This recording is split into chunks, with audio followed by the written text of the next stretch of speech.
अस्सलाम वालेकुम वरहमतुल्लाहि वबरकातुहू। आप देख रहे हैं हमारा प्रोग्राम इब्बू हिमी। जी जनाब, वीडियो का आगाज इसी दुआ और उम्मीद के साथ कि आप तमाम लोग जहां कहीं भी हों खैर आफियत से हों, अपने प्यारों के साथ अपने घरों में खुशबाई जिंदगी गुजार रहे हों। जी आज हम बात करेंगे ज़ारा कत्ल केस के हवाले से। जनाब अली, बहुत बड़ी खुशखबरी है उन लोगों के लिए, हम सब के लिए जो इस केस को फॉलो कर रहे थे, जो इस इंतजार में थे।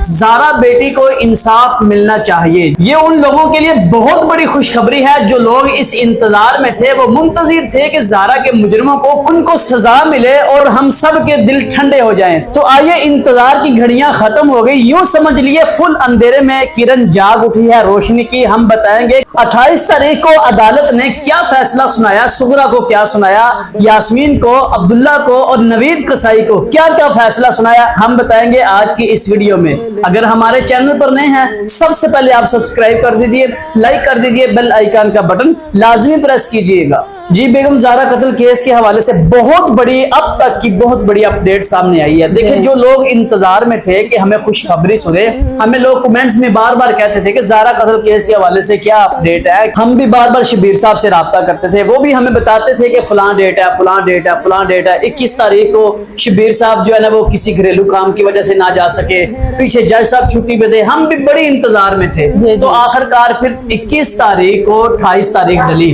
यानी कल रोज हफ्ता 28 जून जो है, तो शबीर साहब से हमारा राब्ता हुआ, तो उन्होंने हमें सारा कुछ बता दिया और दिल खुशी से जो है ना वो झूम उठा। और यकीनन जो है ना, हमारी यूट्यूब फैमिली जो इस इंतजार में थे, इंशाल्लाह ये वीडियो देखकर उनके भी दिल खुशी से झूम उठेंगे। और सबसे पहले मैं ये बात करूंगा कि अपने ख्यालात का इजहार आपने कमेंट बॉक्स में लाजमी करना है। क्या अदालत ने जो फैसला सुनाया ये बिल्कुल ठीक सुनाया? अच्छा, सब लोग यही कह रहे थे कि इन सुगरा को, यास्मीन, अब्दुल्ला और नवीद कसाई को जो है ना वो फांसी पर लटकाना चाहिए, यानी कि इनको सजाए मौत सुना देनी चाहिए।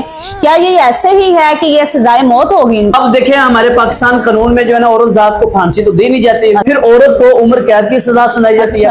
अब देखें, सुगरा की जो एज है वो है भी, ये बुजुर्ग है, इसकी एज भी ज्यादा है, तो काम तो इसने बुजुर्गों वाले नहीं ना किए। चलो खैर, अब इसको उम्र कैद की सजा और यास्मीन जो है उसको भी उम्र कैद की सजा।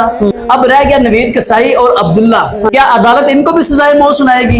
मेरे ख्याल के मुताबिक जो है ना, वो नवीद तो पक्का सजाए मौत का जो है ना वो हकदार है। देखिए, अब्दुल्ला और ये सारे ही हकदार तो हैं, लेकिन देखिए अब ये कल जो 28 तारीख गुजरी है, ये खुशखबरी की बात यह है कि ये फर्दे जुर्म इन पर आयद कर दी गई है। हाँ जी, ये यानी कि अदालत ने ये एक्सेप्ट कर लिया है कि वाकया ही फर्दे जुर्म का मतलब क्या होता है कि पहले, इससे पहले जो ना चलान पेश होता है, अदालत, चूंकि जो अदालत होती है ना वो सबूतों को मानती है। हाँ जी, अब सब कुछ हो गया। फर्द जुर्म का मतलब ये होता है कि अदालत ने मान लिया कि वाकई ये मुजरम है। हाँ जी, ये मुजरम हाँ है। जी। अब जो है एक शहादत जो है ना डॉक्टर की, वो डलवाई जानी। वो कह रहे हैं कि 16 या 17 जुलाई को डॉक्टर की शहादत के बाद ये पता चलेगा कि अदालत ने क्या इनको सजाए मौत ही सुनाएगी या फिर इनको उम्र कैद दी जाएगी या क्या मामलात है। लेकिन यहाँ पर खुशखबरी की बात ये है कि शुक्र हुआ कि ये ट्रायल की तरफ जो केस है वो जाना स्टार्ट हो गया है और यहाँ पर इनके फर्दे जुर्म आयद कर दी गई है। मैं यूट्यूब फैमिली, आपको पता चल गया कि अदालत ने बाकायदा तौर पर मुजरिमों के ऊपर फर्दे जुर्म आयद कर दिया। ये सबसे पहला मरहला और सबसे मुश्किल तरीन मरहला ये होता है कि अदालत मान ले कि वाकई ये मुजरिम है।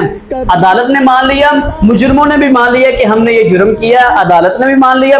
ये सबसे मुश्किल तरीन मरहला होता है। इसके बाद जो केस होता है वो ट्रायल की तरफ चल पड़ता है और अनकरीब जल्दी जल्दी 1-2 पेशी के अंदर ही सजा सुना दी जाती है। दुआ कीजिएगा, हमारे साथ रहिएगा कि अल्लाह ताला इनको इनके किए की जरूर सजा मिले। अगली वीडियो के लिए हमें इजाजत दीजिए। अल्लाह हाफिज, जज़ाकुमुल्लाहु खैरा।